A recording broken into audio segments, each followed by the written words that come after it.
শীতের মরশুমে সবজি পাওয়া কোনো ব্যাপারই না, আর ঘরে যেহেতু প্রচুর সবজি ছিল ওই জন্য বানিয়ে ফেললাম সবজি খিচুড়ি। আর শীতকালে অনেকেরই কিন্তু এটা খুব প্রিয় একটা রেসিপি।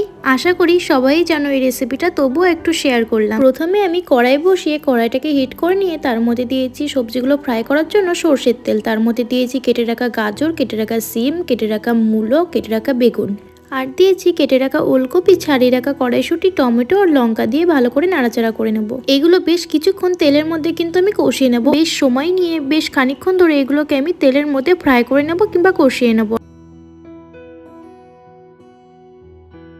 বেশ কিছুক্ষণ ধরে সবজিগুলো নাড়তে নাড়তে যখন নরম হয়ে গেল তার মধ্যে দিয়েছি ভেজে রাখা মুগ ডাল আর 250 মতো চাল দিয়ে ভালো করে নাড়াচাড়া করে নেব। আমি এখানে মুগ ডাল নিয়েছি 100, দিয়ে ভালো করে এটাকে কষিয়ে নেব কিংবা ফ্রাই করে নেব।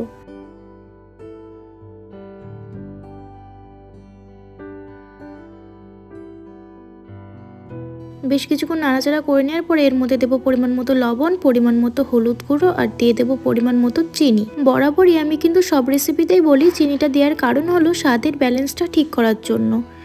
তারপরে ভালো করে নাড়াচাড়া করে নেব বেশ খানিকক্ষণ ধরে।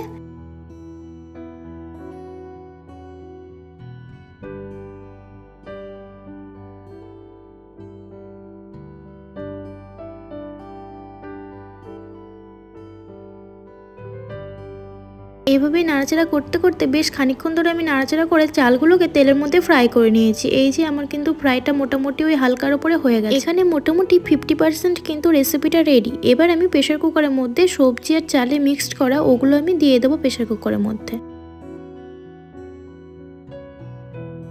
এবারে আমি পরিমাণ মতো এখানে জল দিয়ে দেবো। জলের পরিমাণটা পুরোটাই আপনাদের চালের ওপর নির্ভর করবে, যতটা চাল দেবেন সেই অনুযায়ী জলটা দেবেন। এবারে একটু নাড়াচাড়া করে নেবো।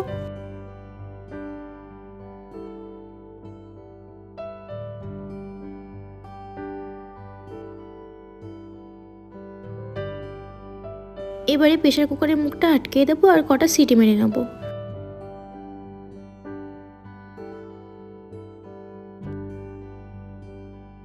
আমি এখানে 3টে মতো সিটি মেরে নিয়েছি। এবারে আমি এদিকে রেডি করে নিই তেল পাড়ার জন্য কিছু মশলা। দিয়েছি আমি একটু বেশি করে সর্ষের তেল, তার মধ্যে 5 ফোড়ন আর দিয়েছি শুকনো লঙ্কা আর তেজপাতা দিয়ে এগুলোকে হালকা করে ফ্রাই করে নেব। আমি তো 3টে সিটি মেরে নিয়েছি। এবারে আমি প্রেসার কুকারটা খুলে দেখবো খিচুড়িটার পরিমাণ আর জলের পরিমাণটা ঠিক কেমন হয়েছে।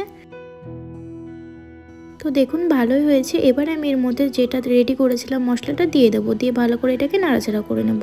আপনারা যদি কেউ মনে করেন এর মধ্যে আদা জিরে বাটা দেবেন তাহলে কিন্তু কোনো অসুবিধা নেই। যদি কখনো ব্রেকফাস্ট, লাঞ্চ বা ডিনার যদি তাড়াহুড়ো থাকে বানাতে তাহলে কিন্তু এই রেসিপিটা একদম পারফেক্ট। কি তাই বলে কি খারাপ হয়েছে? একদমই না। জিরে বাটা আদা দিইনি বলে যে খারাপ হবে একদমই না, এটা কিন্তু একদমই ভুল ধারণা। এভাবেও করে দেখবেন, আশা করি ভালো লাগবে। আমার তো ভীষণই ভালো লেগেছে। আর এই রেসিপিটা একটু হেলদির ওপরও আছে, মনে করলে এটা সকলেই খেতে পারবে। সর্বশেষে আমার আবার খিচুড়িতে ঘি না হলে চলে না। যাই হোক, তাহলে অবশ্যই আপনারা এটা বাড়িতে বানিয়ে দেখবেন। আর ভিডিওটা এখানেই শেষ করি। টাটা।